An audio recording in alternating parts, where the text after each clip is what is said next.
लग्नाची वेडी या मालिकेचा एक विशेष प्रोमो आपल्याला बघायला मिळणार आहे की सिंधूजवळ कानातलं असतं. ती विचार करत असते की आता हा गुन्हेगार कोण आहे शोधायला हवं. त्यानंतर सिंधूच्या पायाला घरामध्ये कानातलं लागतं. ती ते कानातलं उचलते आणि हातामध्ये घेते आणि बघते तर तिला दिलेलं कानातलं आणि हे कानातलं सारखंच असतं. ती म्हणते की मग आपल्या घरातलंच कोणीतरी आईंच्या पाठीमागे लागलेलं आहे, म्हणजे आता शोधून काढायला हवं. त्यानंतर तिला जरा मनामध्ये विचार येतो की आपल्या घरातलं नेमकं कोण गेलं असावं.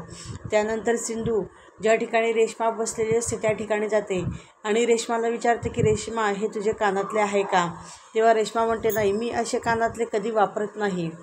तेव्हा हे तुला कुठं सापडलं? तेव्हा ती सांगते, मला हे कॅरिडॉरमध्ये सापडलं आहे. तेव्हा ती म्हणाली, तू हे राणी वहिनीला विचार, कारण राणी वहिनी असे कानातले वापरत असते. त्यानंतर मधू मात्र विचार करू लागते. तेव्हा रेश्मा म्हणते, काय झालं गं? तेव्हा ती म्हणते, काही नाही, पाणी पिते. म्हणून सिंधू ही पाण्याच्या ग्लासमध्ये पाणी ओतू लागते आणि विचार करते की मधुताई, तुम्ही आईसोबत अशा कशा वागल्यात?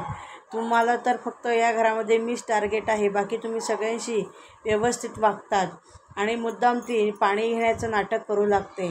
परंतु ती म्हणते की आता हे शोधायलाच हवं की हे नेमकं कोण आहे. त्यानंतर सिंधू ही मधूकडे जाते आणि मधूला विचारते, मधुताई, काय करता आहात? तुमचं हे कानातलं बघा, तुमचं आहे का? तेव्हा मधू म्हणते की हो, हे माझं कानातलं आहे, पण मला त्याचा फारसा काही उपयोग नाही, कारण दुसरं त्याचं हरवलेलं आहे.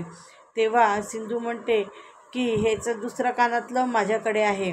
तेव्हा राणी तिच्याकडे अतिशय आश्चर्याने बघते आणि नंतर सिंधू ही मुद्दाम जादूचा आवाज काढून तो एक कानातलं मधूसमोर देते आणि मात्र ती म्हणते की माझा वापर करून तुम्ही आईच्या वाटेला गेला आहात.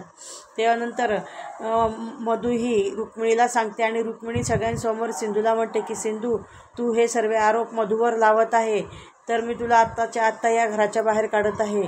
तू तुझ्या मुलीला घे आणि या घरातनं बाहेर पड. असेच भाग पाहण्यासाठी आमच्या चॅनलला लाईक करा, शेअर करा आणि सबस्क्राईब करा.